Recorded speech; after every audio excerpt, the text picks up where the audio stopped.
Amigos, bienvenidos al Espacio del Conocimiento, el canal cultural de tu amigo el Dr. Pepe Cruz, patrocinado por la Universidad CUDEC, la Universidad Dr. Emilio Cárdenas. Y por supuesto, aquí estoy yo al frente de este esfuerzo y de este canal, representando tanto a la universidad como a el canal cultural del Dr. Pepe Cruz. Estamos hablando en esta ocasión de esto que tanto me han pedido que hable del penacho de Moctezuma.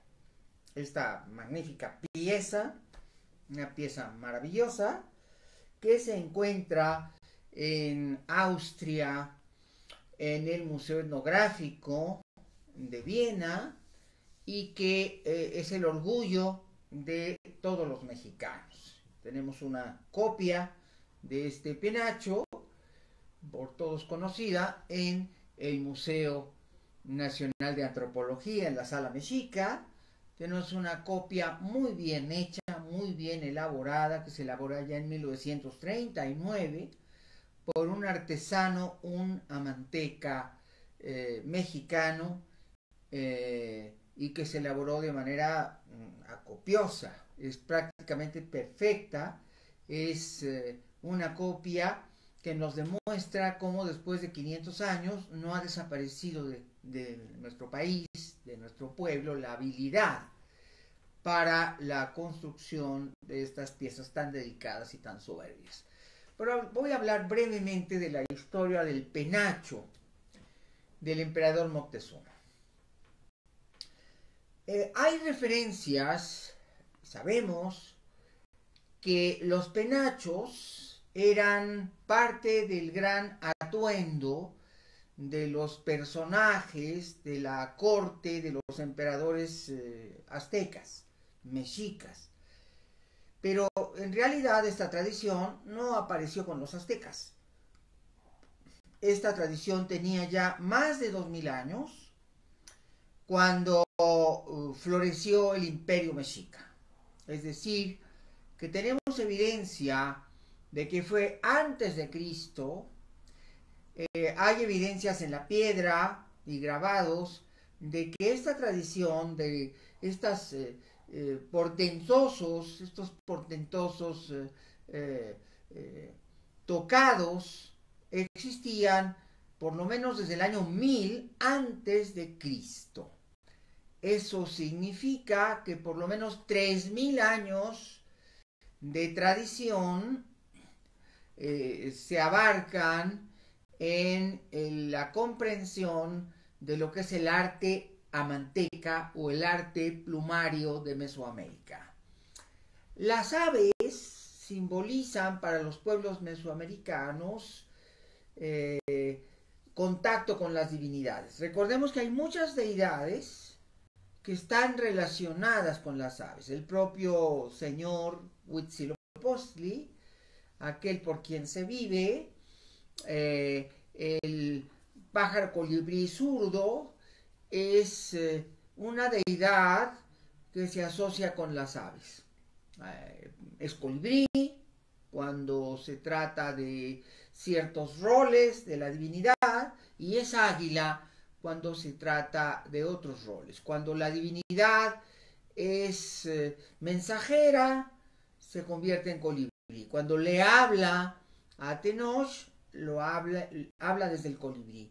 Pero cuando va a la guerra con sus ejércitos, con el pueblo mexica, es un águila guerrera, es un águila real, es una águila guerrera que dirige y acecha con el ejército a los enemigos.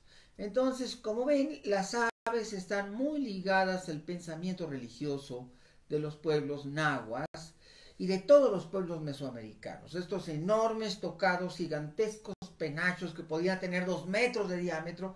El de Moctezuma en el Palacio de Schönbrunn, el de Moctezuma en la ciudad de Viena, pues tiene prácticamente 2 metros de diámetro. Y es 1,80 m, es enorme y es bellísimo y es hecho con una técnica que les voy a explicar y les voy a dar a conocer. podemos darnos cuenta que hay una evolución, por ejemplo, en las pinturas mayas de Bonampak. Podemos ver los enormes penachos que forman parte del ajuar de guerra de los grandes militares, de los grandes personajes, de los reyes mayas. Estas pinturas pertenecen al periodo clásico, es decir, estamos hablando del siglo I al siglo VIII, que es cuando florece la cultura maya clásica, al mismo tiempo que otras culturas mesoaméricas son del mismo periodo, como la teotihuacana. Tanto en Teotihuacán como entre los mayas vamos a encontrar un desarrollo espectacular del arte plumario, del arte de los amantecas. Y esto lo ubicamos en los primeros siglos de la era cristiana. En el siglo I, II, III tenemos muestras de este arte plumario extraordinario y exquisito. También vamos a tener muestras en el arte teotihuacano, las pinturas teotihuacanas, que tanto estudia y hace enormes estudios e investigaciones el Instituto Nacional de Antropología y la Universidad Nacional Autónoma de México, concretamente a través del Instituto de Investigaciones Estéticas. Es muy amplio el estudio pictográfico de los murales teotihuacanos que nos muestran el desarrollo del arte plumario en la forma de exquisitos, grandes y enormes penachos que portan los sacerdotes teotihuacanos y que podemos admirar a través de la pintura mural, que fue característica del desarrollo de la ciudad de Teotihuacán. Ahí tenemos la evidencia de que se trata de un arte muy antiguo que se mantiene a lo largo de toda la historia de Mesoamérica. No hay muchas evidencias del periodo prehispánico, pero sí existen, sobre todo en tallas en piedra, en periodos anteriores a la era cristiana. En el siglo III, IV, V tenemos bastantes evidencias de que esta tradición existe, por ejemplo, en la zona zapoteca, existe también en el Valle de México, también en el Valle de Puebla y en muchos otros lugares. Pero es a partir del clásico, de los primeros siglos de la era cristiana, cuando ya tenemos un cúmulo de evidencias de este arte plumario en la pintura mural. Tanto en la pintura mural mesoamericana nahua, como en el caso de Teotihuacán, como en la pintura mural del mundo maya, como en el caso de Bonampak. Y no nada más en la pintura mural, también en la escultura. En el caso de Palenque, por ejemplo, que es una ciudad paralela en tiempo a Grecia, que se desarrolla en los mismos siglos, del siglo I al siglo VIII. En el caso de Palenque, una ciudad paralela en tiempo a Bonampak, ahí vamos a encontrar estos enormes penachos, pero grabados en la piedra. Entonces, como vemos, hay evidencia de este arte desde los siglos anteriores al nacimiento de Cristo y en la era cristiana, y muy particularmente a partir del año 100 después de Cristo está perfectamente documentada. ¿Qué pasa después? Bueno, caen las grandes civilizaciones clásicas, tanto las de Oriente como las de Occidente. En el área oriental, las ciudades mayas, y en el área occidental el mundo teotihuacano. Caen y dan lugar a un periodo que llamamos el epiclásico, y en el mundo epiclásico van a sobresalir enorme cantidad de ciudades y monumentos y lugares espectaculares, como puede ser, por ejemplo, Cholula o Cacaxtla. Y ahí en los muros de Cacaxtla, que es una ciudad del periodo epiclásico, es decir, entre el siglo VI, VII, VIII, IX, X, en ese periodo cronológico, al terminar el clásico, más o menos en el siglo VI, el clásico termina y en el siglo VII comienza el epiclásico, que termina aproximadamente después del año 1000. En el 1100 termina el epiclásico. Y las grandes ciudades del epiclásico, como Xochicalco, como Cholula, como Cacaxtla, dan muestra del arte plumario también En el caso de Cactáztla, que es otra ciudad de muros pintados, en la pintura mural. Y en el caso de Xochicalco, que es una ciudad de grandes relieves y grabados en la piedra, escultura, bajo relieve, alto relieve, ahí vamos a ver grandes penachos. Y por fin llegamos al periodo posclásico. Comenzamos con el posclásico temprano, que sería Tula, y luego nos encontraríamos ya con la llegada de los nahuas, los mexicas, y nos vamos a encontrar en este periodo que va del año 1325 a la época de la conquista, a 1521, con un periodo de esplendor del arte plumario al que corresponde el penacho de Moctezuma. Me he hecho acompañar de algunos códices y de algunos libros. Aquí quiero mostrarles. Jesús me va a ayudar a afinar. Aquí podemos ver a los amantecas. Aquí en esta ilustración podemos ver a dos amantecas que están tejiendo un penacho.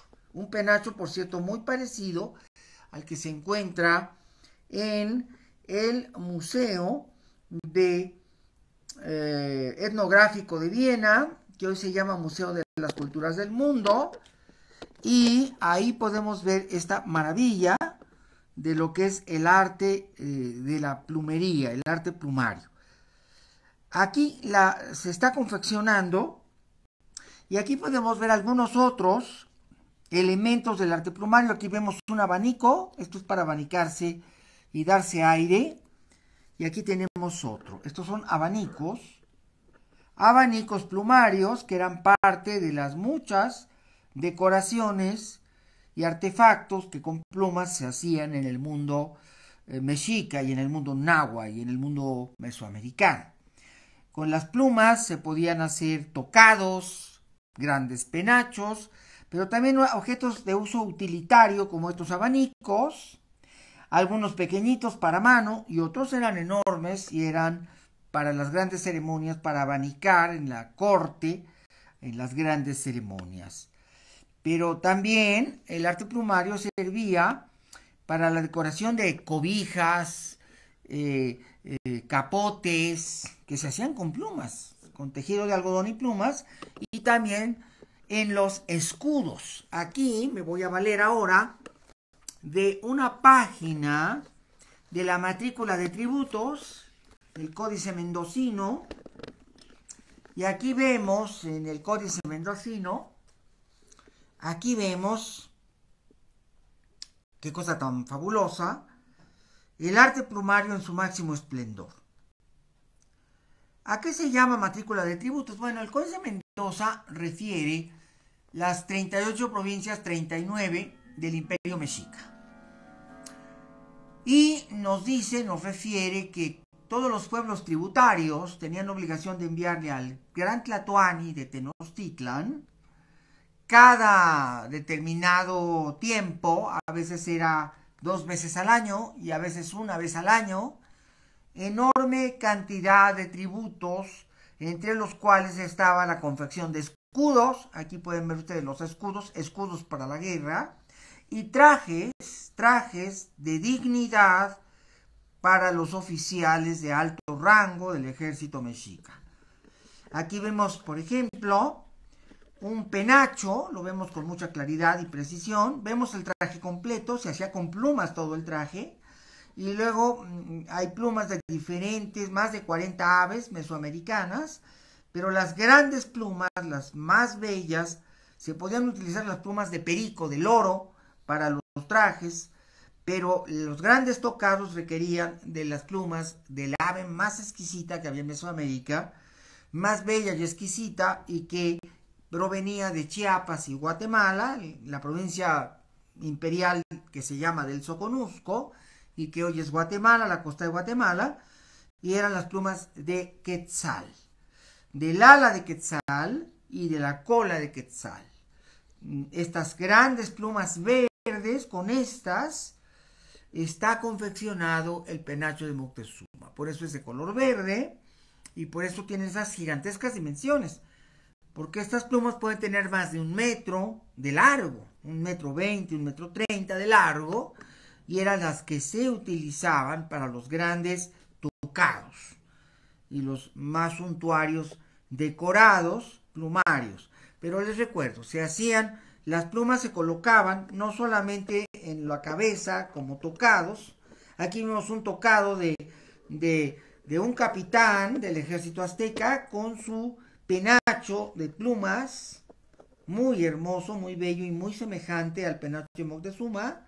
Aquí este documento es del siglo XVI y se confeccionó precisamente para darnos una idea de todos los tributos que tenían que pagarse al emperador o al imperio. Aquí vemos las rodelas que se hacen de madera, los escudos, chimali en náhuatl, los escudos que usan los soldados que van a la guerra. El chimali de un macehualtin es muy modesto, pero el chimali de un capitán o de un oficial del ejército o de un tlacatecatl es muy suntuoso e incluye el tocado de plumas. Esto que ven ustedes que cuelga, vemos el círculo era de madera, la madera, un día les hablaré de los chimalis, cómo se hacían, qué características tenían, pero eran muy resistentes, eran cuero por atrás para sujetarlo, y luego era aproximadamente 10 centímetros el grosor de la tabla, que tenía un procedimiento especial para que no se partiera, no se rompiera, no se doblara, y a veces estaba forrada de piel de animal, a veces estaba acolchada con algodón, y después decorada, pintada, con lo más suntuoso era cuando el chimali era decorado con plumas, y estos son chimalis de plumas, las plumas que cuelgan abajo, y también todo lo que vemos en el dibujo es plumas de colores. Por lo tanto, estos chimalis, que eran para la guerra, eran artefactos, armas de defensa para la guerra, se hacían con plumas de diferentes aves. Y repito, cuando son plumas pequeñitas, son plumas de animales como los loros, pero cuando se trata de grandes plumas como estas que cuelgan, pueden ser de tucán, pueden ser de flamingo, pueden ser de garza, pueden ser, por supuesto, del ave más exquisita, que es el quetzal. Y así vemos diferentes colores y diferentes características. Y vemos aquí un traje de caballero tigre, aquí un traje de Tlacatecatl con su gorro de Quetzalcóatl. Este es un traje de Tlacatecatl con gorro de Quetzalcóatl. Y este es un traje de gran capitán, de un gran capitán con su penacho de plumas de quetzal. Y así vamos viendo las diferencias. Podemos ver este arte plumario con sus diferencias. Acá vemos en la otra página diferentes tributos. Aquí no van los trajes hechos, sino que lo que vemos son las plumas. Aquí lo que vemos es que a esta provincia le toca tributar las plumas. Aquí vemos las plumas de quetzal, son estas. Y hay diferentes tipos de aves. Los flamingos, los quetzales, los pericos, los tucanes. Y aquí vemos las diferentes aves y los diferentes plumajes. Hay 40 diferentes aves. Y con estas plumas, después en Tenochtitlan, los grandes amantecas de la casa imperial, del emperador, de los talleres imperiales, utilizaban todas estas materias primas para darles forma y acabado y hacer los grandes tocados de los sumos sacerdotes, de los colegios sacerdotales. Había 30 colegios sacerdotales, o sea, 30 deidades de gran importancia Las de Tlaloc utilizaban plumas azules. Las plumas oscuras eran para los cultos del dios Tezcatlipoca. Las amarillas y las rojas eran para el culto de Huitzilopochtli. Y así, según el culto, en los colores de los tocados. Y obviamente el amarillo con el verde y el azul estaba relacionado con Quetzalcóatl. Y así, de esa manera, se hacían los grandes tocados. Había cientos, en Tenochtitlan, cientos de artesanos que los hacían. Aquí traigo otros documentos. Aquí tengo una página del Códice Moctezuma. Y aquí también podemos ver los tocados, los chimalis, los penachos y los chimalis de gran suntuosidad. Acá vemos más de color amarillo y muchas veces llevan formas y figuras extraordinarias. Pueden llegar a ser grandes tocados de 1 metro de altura, de 2 metros de altura, de 3 metros de altura. Pueden ser enormes los tocados. Aquí podemos ver unos gigantescos. Y los que sabemos son los más espectaculares son los tocados ceremoniales, que eran de los grandes sacerdotes. No olvidemos que el emperador, el Tlatoani, Tenochca, aquí vemos uno de estos grandes tocados de 3 metros. Vean, este es el tamaño del cuerpo humano. Aquí iría la cabeza del sacerdote o del soldado o del personaje. Y aquí vemos el tamaño del tocado. O sea, es mucho más alto de la cabeza hacia el cielo. Este es militar. Este también es de grado militar. Y aquí en la parte de abajo pues vemos el cuerpo de la persona y cómo es mucho más alto que el cuerpo. O sea que tiene 3 metros de altura el tocado. Hay veces que se hacían con papel máscaras, se coloreaban de la deidad. Estos eran hombres estandarte que iban como vestidos de la deidad y formaban parte del cuerpo de ejército. Esto le daba confianza a los soldados que pensaban pues que estaban siendo guiados por un dios. Aquí vemos otros tocados y acá otros más. Vean este que alto, bueno, es una cosa como de 4 metros. Es otro tocado, pero enorme, de otra divinidad. Y aquí vemos más tocados. Y obviamente como este verde sería el penacho de Moctezuma. Este es característico con el que está justamente casi idéntico al que está en el Museo de Etnografía, que hoy se llama Museo de las Culturas del Mundo, de la ciudad de Viena. Es en poder del gobierno de Austria. ¿Cómo llegaron estos tocados a Europa? Bueno, la primera referencia que tenemos, aquí voy a mostrarles otra página del Códice Moctezuma, para que vean más tocados. Aquí vemos diferentes tipos de tocados y de vestuarios, de trajes.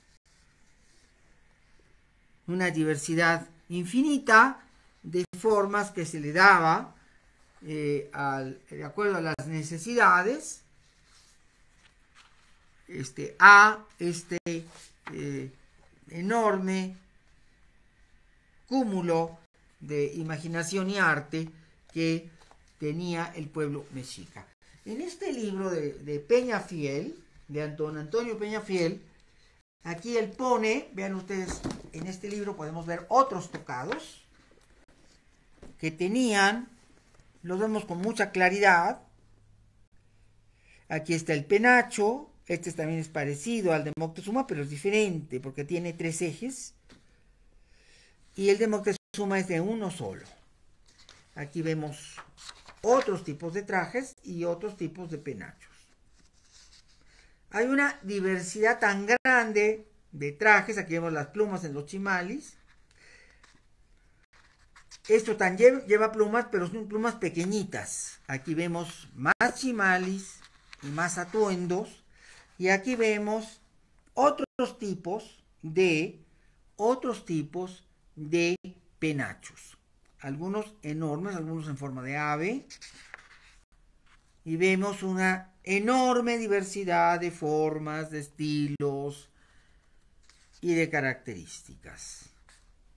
Y no se agota porque es infinita la cantidad de atuendos que nos han llegado, que podemos ver en los códices, que podemos ver en la piedra labrada, en los documentos, ya que es una tradición. Vean qué hermosos penachos de diferentes colores.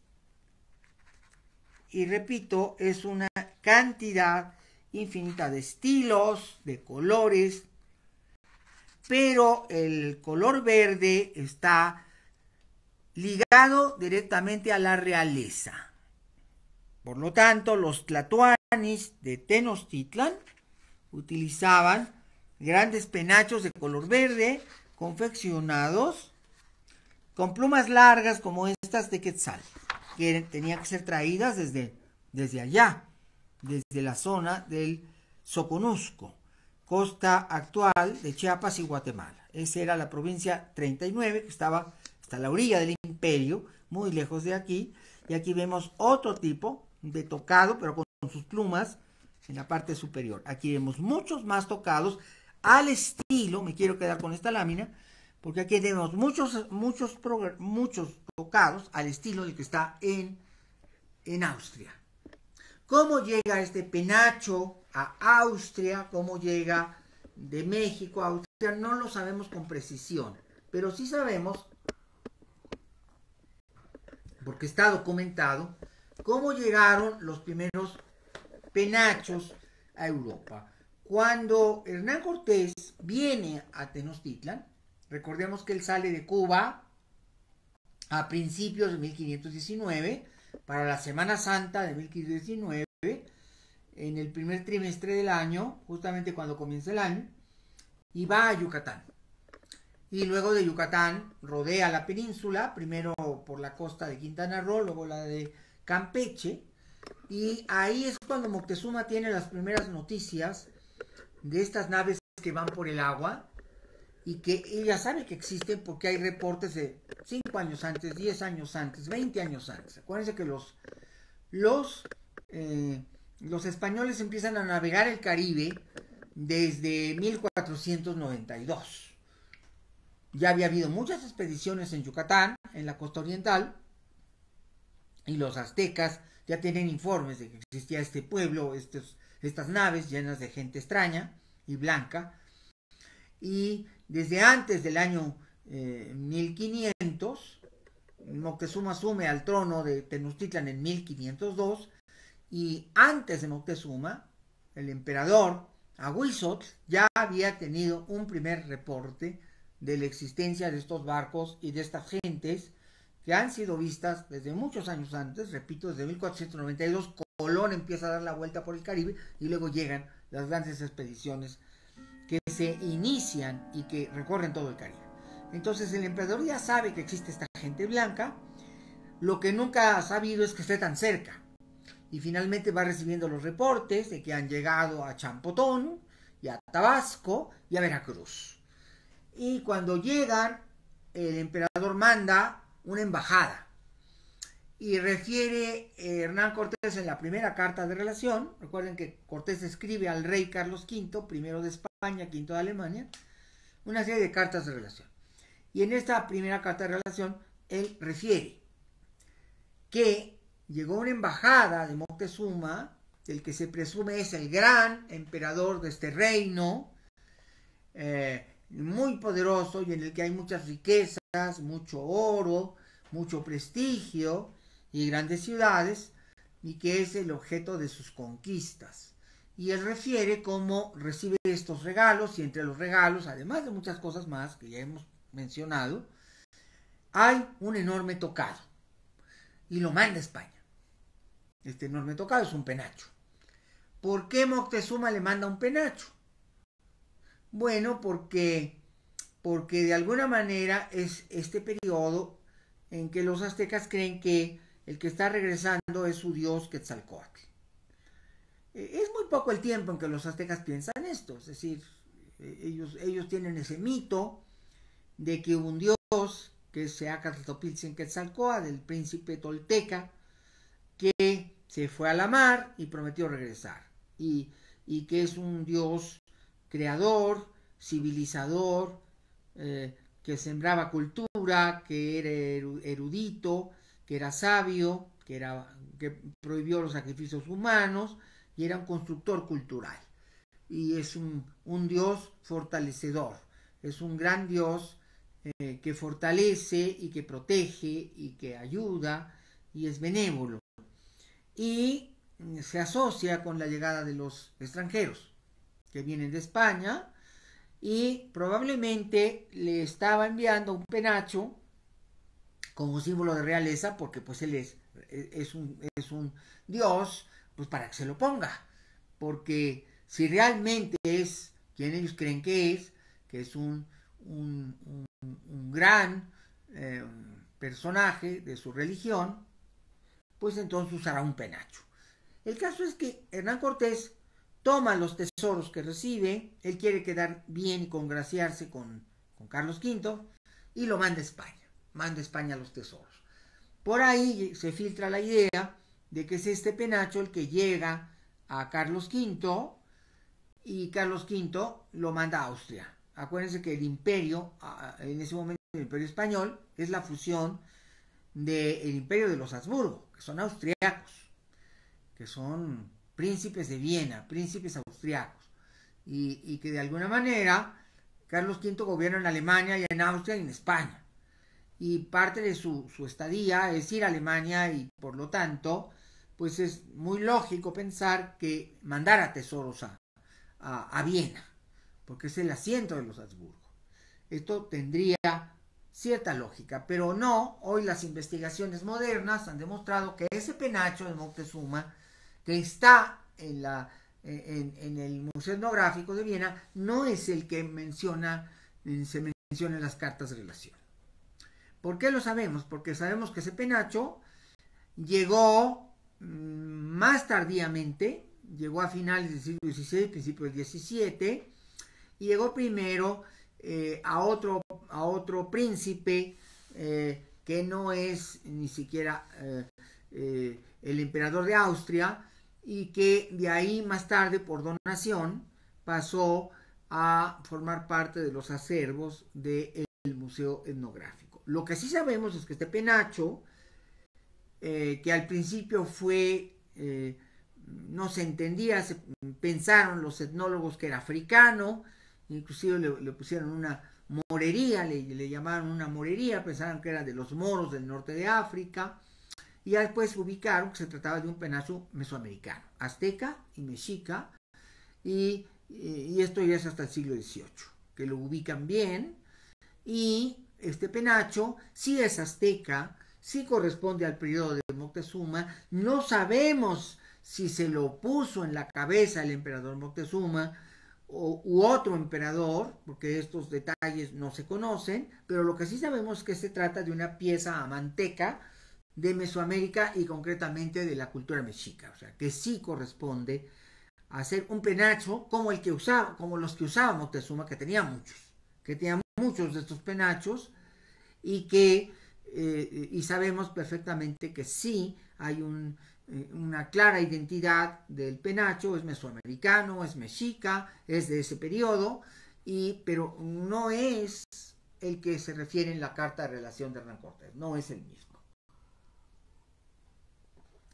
Pero sí es un penacho como el del emperador Moctezuma. Por eso no es importante el dato si Moctezuma se lo puso en la cabeza o no se lo puso en la cabeza, no es un dato importante. Pero sí le nombramos, le llamamos penacho de Moctezuma por todos los elementos de su origen. Es un penacho azteca, es un penacho mexica y está hecho con toda la técnica y el conocimiento amanteca que hay en Mesoamérica. ¿Y en qué consiste? ¿Cómo se hacen estos penachos? Debo decir que el penacho actual que está allá en Viena está muy dañado, está muy deteriorado. Bueno, 500 años han pasado, tiene 500 años el penacho, tiene que estar deteriorado. El deterioro natural de los materiales de origen orgánico. Muchas de sus plumas están trozadas, y ha sido bien conservado, aunque sí hubo una época por ahí en el siglo XVIII en que hubo una plaga de insectos y atacaron al penacho. Algún descuido, en un momento dado, sí hubo un periodo donde una plaga de insectos que atacaron al penacho. Pero en el año 2012, la Universidad Nacional Autónoma de México, el INAH, y el gobierno de Austria, en colaboración todos, hicieron un rescate de conservación del penacho que está en Austria. México apoyó con su conocimiento, con sus técnicos, y también el gobierno austriaco, por supuesto, para darle vida al penacho por lo menos por los próximos 500 años. Es que no debemos preocuparnos, el penacho está bien y va a estar bien, por lo menos está estable los próximos 500 años. Está bien conservado. Hay muchas voces que claman porque el penacho sea traído a México, porque de acuerdo a la ley vigente actual internacional, le pertenece, según esta ley, a la nación de origen, pero pues esto no ha ocurrido y no sabemos si va a llegar a suceder alguna vez en el futuro. Para el Museo de Viena es un orgullo esta pieza, la cuidan, la protegen, la tienen en acervo y la consideran propia, porque de alguna manera se cree que llegó de manera legítima a Viena, al menos eso quieren pensar los austriacos, pero aquí lo importante para mí es que el penacho está ahí, está bien y va a estar bien 500 años. Bien sea que esté en una vitrina en Viena o en una vitrina en el Museo Nacional de Antropología, el penacho está bien. Hay algunos muy nacionalistas que claman porque el penacho vuelva a México, que consideran que es parte del saqueo que acompañó a la conquista, pero bueno, al gobierno austriaco esto ni le turba ni le preocupa. Así es que pues tendremos que esperar, y va a ser una espera de muchos años, décadas o siglos, ver qué ocurra con el penacho, pero para mí lo importante es que el penacho se conserve, ya que aquí en el año 1939 pudimos hacer una copia, pero perfecta, idéntica del original. Entonces, si tú quieres ver el penacho de Moctezuma, pues te trasladas a la Sala Mexica y ahí la vas a ver muy cerca de la puerta. En lugar de irse uno a la derecha, se va a la izquierda, y ahí vamos a encontrar dos vitrinas muy importantes, la de los tesoros del oro, las piezas de oro, donde hay un tejo de oro, de eso voy a hablar más adelante, del original tesoro que había en el Palacio de Atzoyaca, que fue saqueado en la Noche Triste, y la vitrina del penacho de Moctezuma, y que está muy bien hecho. Repito, este penacho que se hizo en 1939 se hizo siguiendo la técnica. ¿Y cuál es la técnica? Bueno, la técnica era la siguiente. Se utilizan fibras de maguey y de algodón. Se hace un hilado de fibras y de varitas y varas de madera, de diferentes maderas. Se hacen como un entramado de varitas y una malla con hilos, y sobre esa malla con hilos se van pegando las plumas utilizando goma de las orquídeas. Hoy sabemos que los aztecas tenían un pegamento muy resistente, una goma para pegar que se hace a partir de bulbos de orquídeas y que da unos resultados estupendos para la pega del arte plumario. Y con eso es como se pegan las plumas. Luego no solamente van pegadas, van cosidas, y van cosidas con hilo de maguey, hilo de algodón y de maguey, y en el caso del penacho de Moctezuma hay 1100 botones de oro, oro laminado, oro en estado purísimo. Estas bellísimas botones de oro son más de 1000. Y eso que el penacho fue saqueado, porque sabemos que en el siglo XVIII conservaba todavía el pico de un águila en el centro. Era como una cabeza de águila con un pico que era oro macizo, pero probablemente era una cantidad importante de oro, y fue depredado, fue saqueado, alguien se llevó el oro, y dejó el penacho desprovisto de este artilugio y de este elemento. Lo más importante que debemos decir es que el penacho de Moctezuma ocupó entre 500 y 700 plumas de quetzal. O sea, una cantidad enorme de plumas de quetzal, que es lo que le da su gran majestuosidad. Por supuesto que hay otra cosa que decir, es muy flexible, se dobla, no el que está en Viena, sí el que está en el Museo Nacional de Antropología. Por las malas restauraciones que hubo en el siglo XIX, no sabían en ese tiempo los austriacos cómo restaurar el penacho. Ellos no tenían tradición a manteca y por lo tanto el penacho se rigidizó. Se hicieron restauraciones fallidas y lo rigidizaron, pero en realidad estos penachos tienen una gran capacidad de movimiento y una gran flexibilidad, porque iban en la cabeza y necesitaban ser muy flexibles. Entonces, el penacho actual que tenemos en el Museo de Viena es bastante rígido, porque en el siglo XIX, por una serie de malas restauraciones, se rigidizó. Pero en cambio, el penacho que tenemos en la copia que se elaboró en el 1939 fue muy bien elaborada y es bastante flexible. Entonces, pues quiero terminar con esto, mostrarles la importancia que tiene el arte plumario en Mesoamérica, y no desperdicien la oportunidad de un domingo en la tarde, un día entre semana, pasar por el Museo Nacional de Antropología y ver esta vitrina donde está el penacho muy cerca de sus ojos. Lo han bajado, antes estaba muy alto, ahora está bajo. Digo, hace 20 años, no antes, hace 2 semanas, hace 20, 30 años, pero Felipe Solís insistió mucho en acercarlo a la gente, uno de los curadores que tuvo la Sala Mexica hace 15, 16 años, y lo acercaron a la gente, y es maravilloso tomarse una foto con el penacho de Moctezuma, porque uno se puede tomar una foto y aparece como si lo tuviera puesto en la cabeza. Y entonces es una experiencia muy interesante, especialmente para los niños. 500 años de mexicanidad de esta pieza maravillosa, que bueno, se conservó. Es la única pieza que está bien conservada de miles de penachos que seguramente había en Tenochtitlan en la época de la conquista, pero solamente nos quedó uno.